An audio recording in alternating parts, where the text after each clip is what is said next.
आपका अपने अकाउंटेंट दोस्त के चैनल पर जहां आपको प्रोफेशनल अकाउंटेंट बनाया जाता है। आप मुझे इंस्टाग्राम पर भी फॉलो कर सकते हैं। मेरी इंस्टाग्राम आईडी है अकाउंटेंट दोस्त। यहां पर भी मैं यूज़फुल इंफॉर्मेशन शेयर करता हूं। शुरू करते हैं आज का वीडियो जो है chapter 14 how to unsecured loan entry in Tally software. Tally software में अनसिक्योर्ड लोन की एंट्री कैसे करें। बैंक से लोन लेने के बाद अब व्यापारी ने अपने रिश्तेदार और जान पहचान वालों से पैसों का इंतजाम किया। आप जिस अकाउंट की एंट्री सीखने जा रहे हो पहले उसके बारे में समझ लेते हैं। सबसे पहले समझते हैं अनसिक्योर्ड लोन क्या होता है। ऐसा लोन जो व्यापारी ने किसी बैंक या व्यक्ति से लिया हो और उस लोन के लिए कोई भी सिक्योरिटी नहीं मांगी हो तो उसे अनसिक्योर्ड लोन कहा जाता है। अनसिक्योर्ड लोन एक ग्रुप है और इसमें लेजर कुछ इस तरह शामिल किए जाते हैं। बैंक लोन, बैंक से लिया गया ऐसा लोन जिसके लिए व्यापारी ने कोई सिक्योरिटी जमा नहीं करवाई हो। होम लोन, व्यापारी से होम लोन के लिए कोई सिक्योरिटी जमा नहीं करवाई हो। गोल्ड लोन, ऐसा गोल्ड लोन जिसके लिए व्यापारी ने कोई सिक्योरिटी जमा नहीं करवाई हो।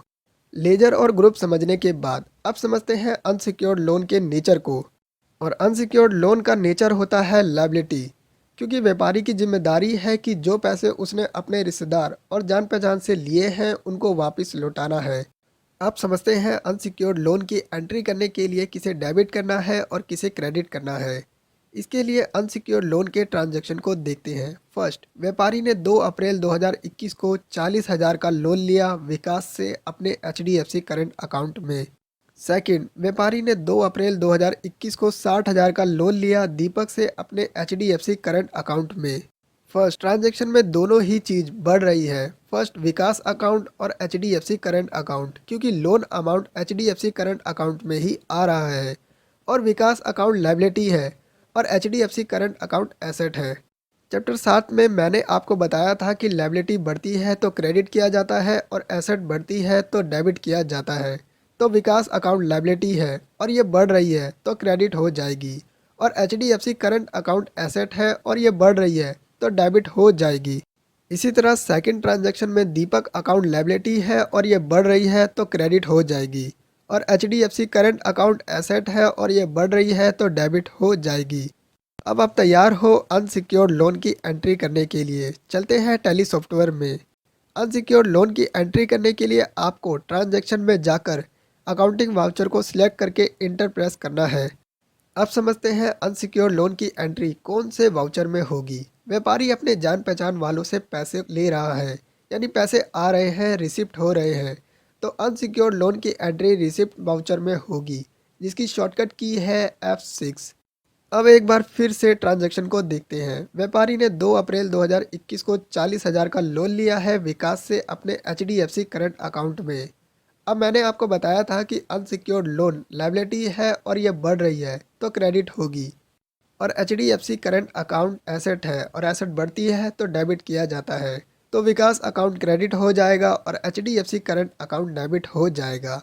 अब एंट्री की तरफ चलते हैं।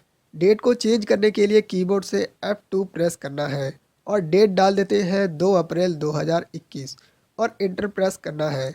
और क्रेडिट में विकास का लेजर बनाने के लिए कीबोर्ड से Alt+C को प्रेस करना है। नेम डाल देते हैं विकास अकाउंट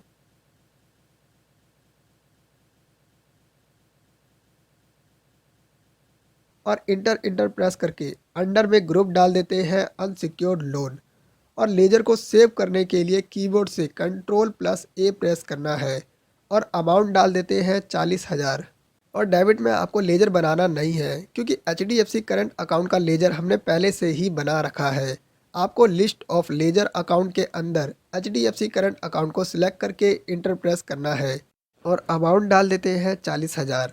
यदि आपको किसी भी विंडो को डायरेक्ट सेव करना है तो आप कीबोर्ड से Ctrl+A को प्रेस करोगे तो आपकी विंडो सेव हो जाएगी। Ctrl+A को प्रेस कर देते हैं और नरेशन में डाल देते हैं कैश रिसीव फ्रॉम विकास।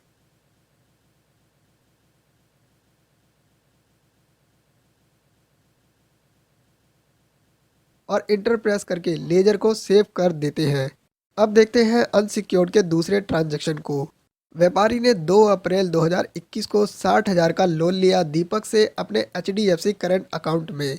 इसमें भी दीपक अकाउंट क्रेडिट हो जाएगा और HDFC करंट अकाउंट डेबिट हो जाएगा। अब करते हैं इसकी एंट्री। डेट को 2 अप्रैल ही रहने देते हैं और क्रेडिट में दीपक का लेजर बनाने के लिए कीबोर्ड से Alt+C प्रेस करना है। नेम में नेम डाल देते हैं दीपक अकाउंट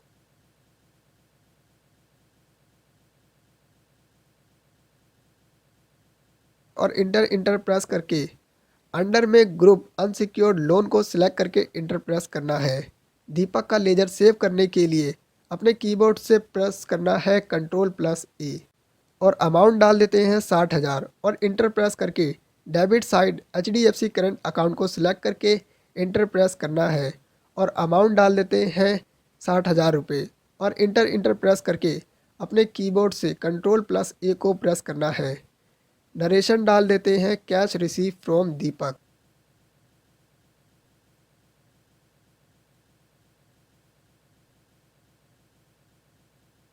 और इंटर इंटर प्रेस करके एंट्री को सेव कर देते हैं। हमने एसेट और लायबिलिटी की एंट्री की है और एसेट और लायबिलिटी से बैलेंस शीट की रिपोर्ट तैयार होती है। चलते हैं बैलेंस शीट पर। बाहर जाने के लिए एस्केप एस्केप प्रेस करना है और बैलेंस शीट पर आकर इंटर प्रेस करना है। बैलेंस शीट को डिटेल में देखने के लिए कीबोर्ड से Alt+F1 को प्रेस करना है। अब आप देख सकते हो कि लायबिलिटी साइड लोन लायबिलिटी के अंदर अनसिक्योर्ड में 1 लाख शो हो रहे हैं और एसेट साइड बैंक में 3 लाख शो हो रहे हैं जो पहले 2 लाख थे और डिटेल में देखने के लिए बैंक अकाउंट में इंटर प्रेस करना है। अब आप देख सकते हो कि पहले HDFC करंट अकाउंट में 1.5 लाख थे जो अब बढ़कर 2.5 लाख हो गए हैं। आशा करता हूँ कि अब आपने सीख लिया है कि अनसिक्योर्ड लोन क्या होता है, अनसिक्योर्ड लोन की एंट्री कौन से वाउचर में की जाती है, अनसिक्योर्ड लोन के अंदर कौन कौन से लेजर आते हैं और टैली में अनसिक्योर्ड की एंट्री करते समय किसे डेबिट किया जाता है और किसे क्रेडिट किया जाता है। यदि आपने अकाउंटेंट दोस्त के चैनल को सब्सक्राइब नहीं किया है तो चैनल को सब्सक्राइब करें, बेल आइकन बटन दबा दें, वीडियो को लाइक करें, कमेंट करें और शेयर करें। मिलते हैं आपसे टैली विद GST कोर्स के चैप्टर 15 में।